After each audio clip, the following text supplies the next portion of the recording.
right. Hello, everyone, and welcome to the next episode of the Estate Planning Expert Series, where I'll be interviewing experts on the topic to help financial advisors grow.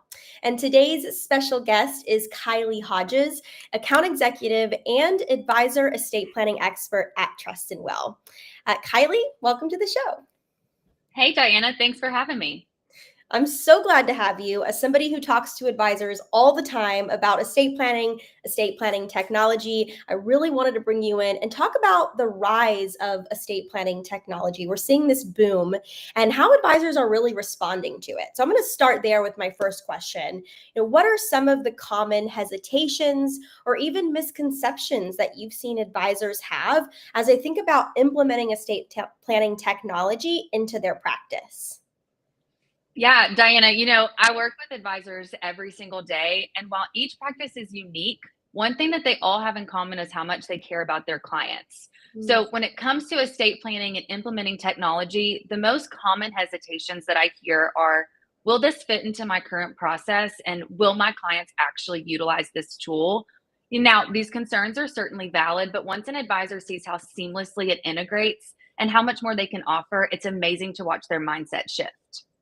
Yeah, and I was with you at LPL Focus last year when we kind of saw real time how advisors were responding. Some of them that have already started using technology came to the booth and they made comments to us about how, wow, I didn't really expect this to, transform my business or the way I work with my clients even as much as it has. So let's talk about what I call some of these aha moments. What have been some of those aha moments for the advisors you've talked to that's really helped shift their mindset from completely outsourcing estate planning like they were doing maybe before to now integrating technology within the firm instead?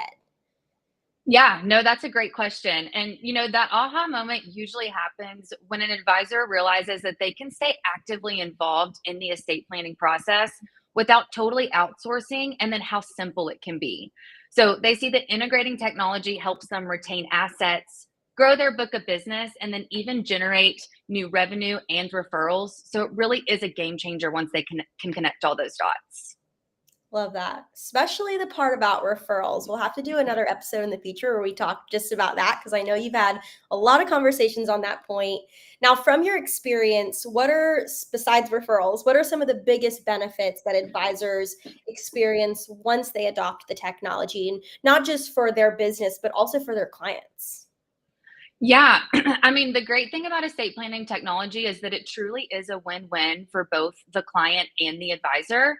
So clients get a convenient, cost-effective way to create and control their legacy on their own terms. For the advisors, it deepens client relationships, uncovers new planning opportunities, also drives those referrals, touching on that again, but helps retain and grow AUM as well. So it really is a smart way to add value on both sides of the picture here. Absolutely. And I think initially there's a lot of that skepticism on how is this going to work, but people like you exist and you help advisors with this every single day. And I love the stories. And that's really why I wanted to invite you here today, because I think hearing about what your peers are doing from an advisor's perspective, it goes really far. You probably had the same mindset that those advisors had before they implemented estate planning technology, and you're hearing and learning from them and how they've grown with a technology like Trust and Will, for example. So let's maybe lean into a story or an example from an advisor that maybe you've spoken with who was initially skeptical, but then saw this real impact when they brought estate planning technology in-house like Trust and Will. Do you have any stories you can share with us? Oh gosh, Diana, I have a ton of stories that I could share. So, for sake of time, we'll stick with one. And it was probably one of my most recent ones. So I worked with an advisor who initially was unsure, is Trust and Will going to be the right fit for me and this business?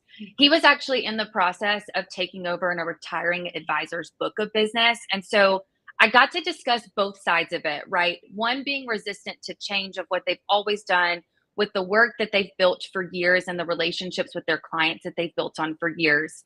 But then also having the new advisor who wanted to implement technology as a solution here. So over about 2 months, we had very thoughtful conversations where I really focused on understanding their business, their client base, specifically focusing on those relationships that the retiring advisor has spent years building, and then how estate planning could help support their model. They eventually decided to move forward kind of just on a whim. They were like, you know what, we're going to try it. It seems like these conversations have been really helpful. I've talked to existing advisors who are utilizing it, and truly their results were really powerful. So, in about 4 months, they generated additional revenue by offering estate planning services. But even better, they gained 3 referrals that all converted into full financial planning clients. So it's a clear example that estate planning can open doors to deepen their engagement, but also give them meaningful business growth as well. Wow. Thank you so much for sharing that. I know you have a lot more where that comes from, and it's just trending, right? It's the things that we hear over and over again from advisors that finally say, you know what, I'm going to try it. And I think it takes forward thinking mindset in order to do that, because it is scary, right? It's an area that maybe you haven't really had involved in the firm, or again, maybe it's just been outsourced, or you don't want to update the ADV. Like there's so many different, objections that advisors could have to this within the business mentally as well. But what a cool story, and one that it's not the first time I've heard something similar to that, but I'm so glad that you were able to share that with our audience today.